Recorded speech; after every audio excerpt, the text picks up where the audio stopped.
First interception thrown. And that last one, that hurts. Shedding the tackle. And this one's going to go the wrong way. Losing yardage back at the 42. It's a loss of 11 on the play. And it'll make this a 2nd and long. The first down play, to be frank, nothing short of awful. And now they have to deal with 2nd and very long. A toss to Cook. He'll get 3, but it leaves him with a big hole here on 3rd and very long. That's a really good job right there. Just kept stringing that play out, pushing him further and further towards the sideline. Really good fundamentals by that defense. He was trying to put his foot in the ground and turn upfield. He just couldn't. No, they really had a picket fence in front of him. No room to find to get upfield. And he'll take this one up close to about the 45. Just a 1-yard pickup there, and it'll be 4th down. Well, the guys who are paid to make the tackles deserve some kudos there, but I think they deserve even bigger ones because in that situation, they had to be thinking pass. Loosened up defense, going to pass coverage. Instead, maybe they surprised them a little bit running the ball, yet they rallied to it and stopped them well short of a first down. So still a scoreless game in the first, but they're going to go for this thing on their own side of the field on 4th down. He's going to float this over the middle deep. And they will not be able to hook up there. It's incomplete. A surprising move to go for it. Predictably, at least somewhat predictably, it doesn't pay off. And it'll be a turnover on downs. They go back to the air here after the INT on the last drive. And he finds his tight end. It's Ertz. And he's going to get this one down to the edge of the red zone. 25 yards there on the catch and run. It's so important to tackle well against these guys, but you and I both know that's easier said than done when the guy you're trying to tackle looks like this guy. And it's usually going to take more than one man to get him down, and it did right there. Now a loose football. The ball comes out, and the Vikings pick up the football. And a big turnover there is his.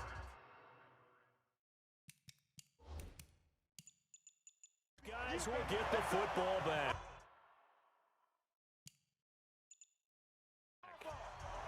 When I see a play like that, I come back to risk-reward.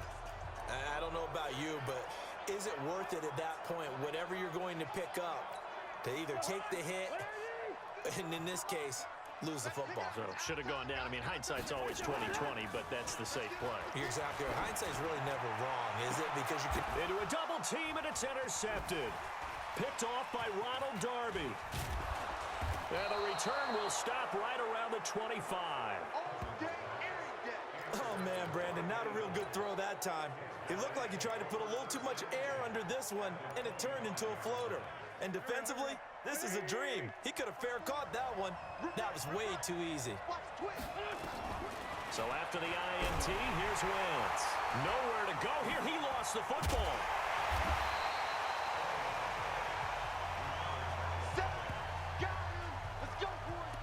On plays like this, when the ball comes free, it's often unusual for the team that lost it to get it back.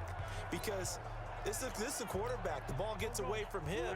Everyone else is trying to execute what they're supposed to do on offense. They're usually looking in the other direction, downfield, or have moved away from him. In this case, though, a teammate is able to come up with the ball. And they move this all the way down to the 9.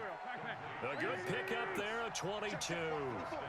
The Eagles into the red zone for the first time.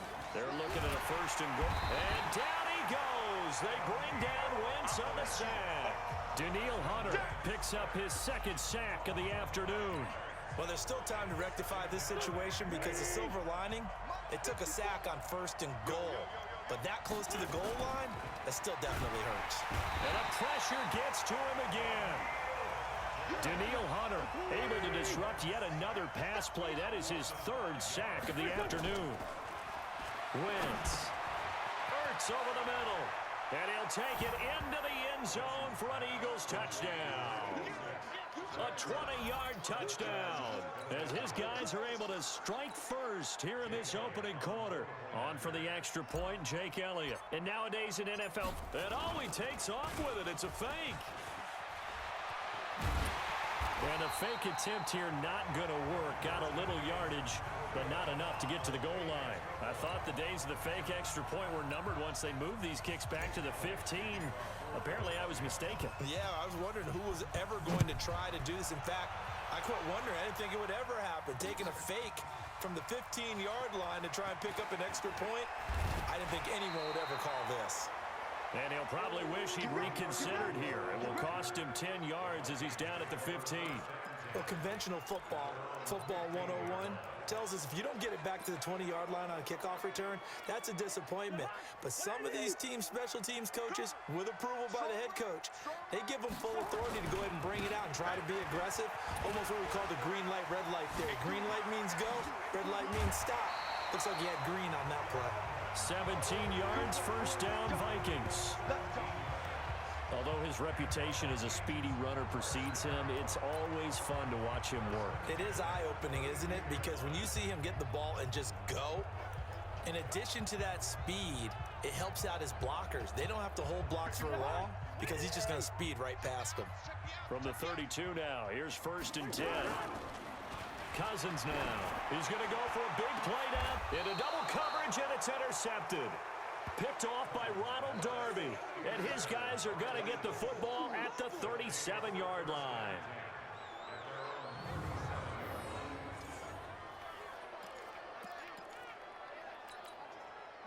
The Eagles offense set to begin their next drive. They've shown very little offensively to this point. Well, neither team has really.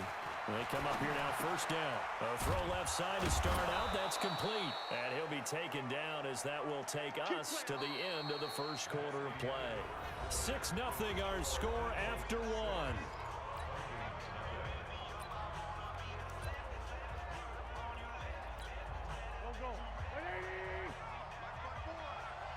Push him back.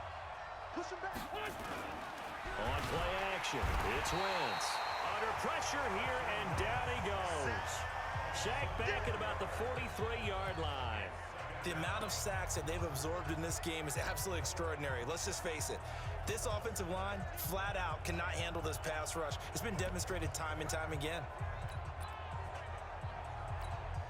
They come up on 2nd and long, and the pass protection just has not been there this afternoon.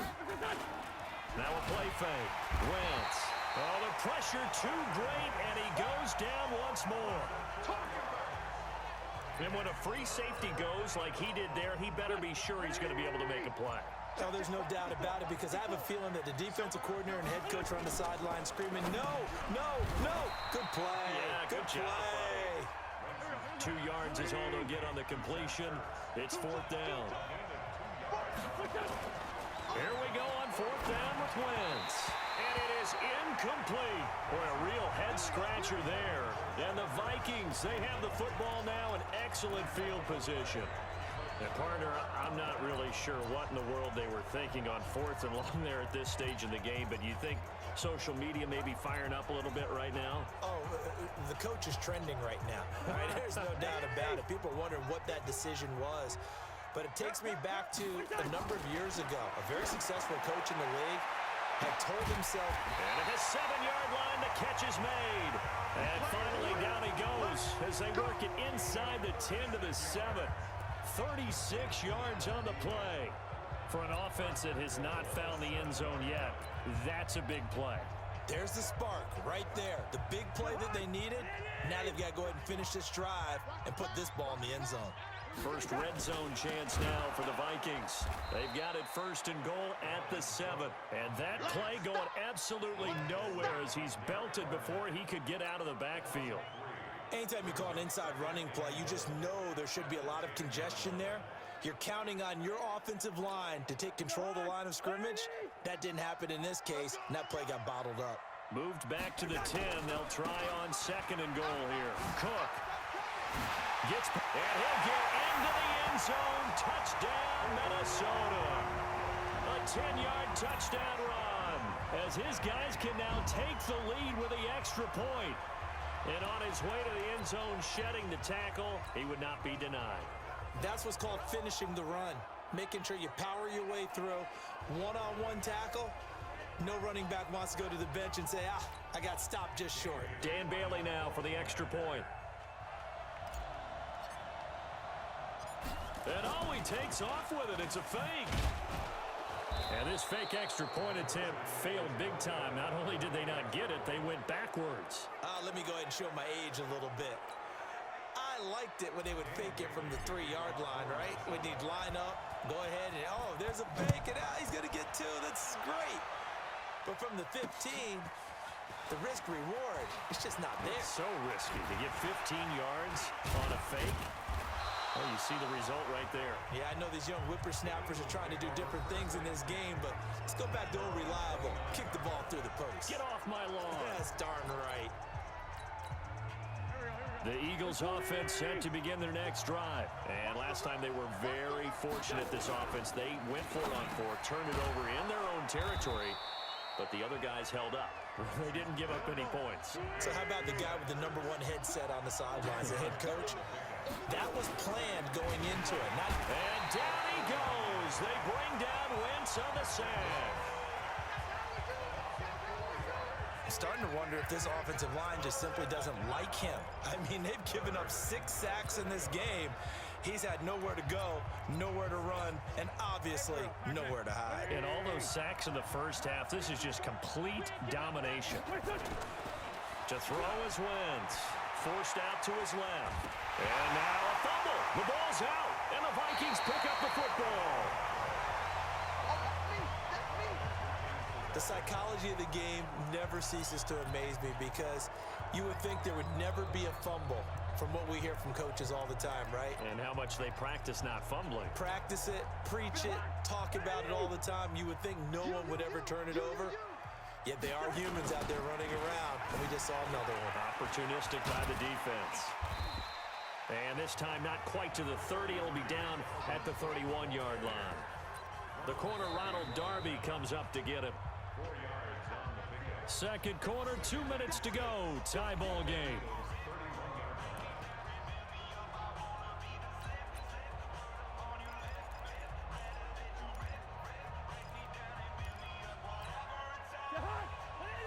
A reminder that when halftime rolls around, Jonathan Coachman will have all the highlights and analysis of this first half of play from our studios in Orlando.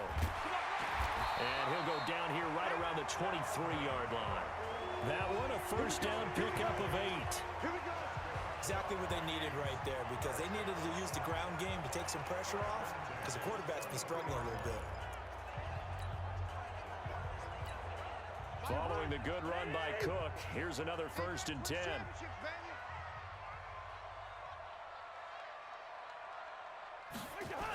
Now they'll run it on the toss. And shedding his way forward. And able to work his way down to the 16. It's a 7-yard carry to set them up with a 2nd and 3. Despite the blitz, they're still able to pick up a nice solid gain. The disadvantage of blitzing often alters the normal spacing and run fits and leaves creases like they were able to exploit right there. A 10th carry in the game for Cook.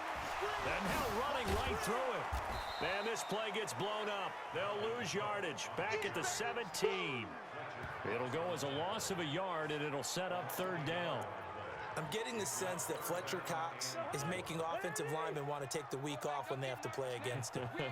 It's a regular routine for him, isn't it? It really is. That play there, that's him all day long. Good luck trying to block him and keep it. And he will score. Touchdown, Vikings. Dalvin Cook with his 2nd touchdown here in this first half. And the Vikings have taken the lead. And that touchdown gives them a touchdown lead before they attempt the extra point. What a great way to end the half. Yeah, great job to put themselves in front. And now, see on the sideline, special teams defense scrambling, saying we want to preserve this for the final moments of this 2nd quarter. Dan Bailey now for the extra point. Oh, it's a fake. They'll try and throw for it. And this fake extra point attempt failed big time. Not only did they not get it, they went backwards.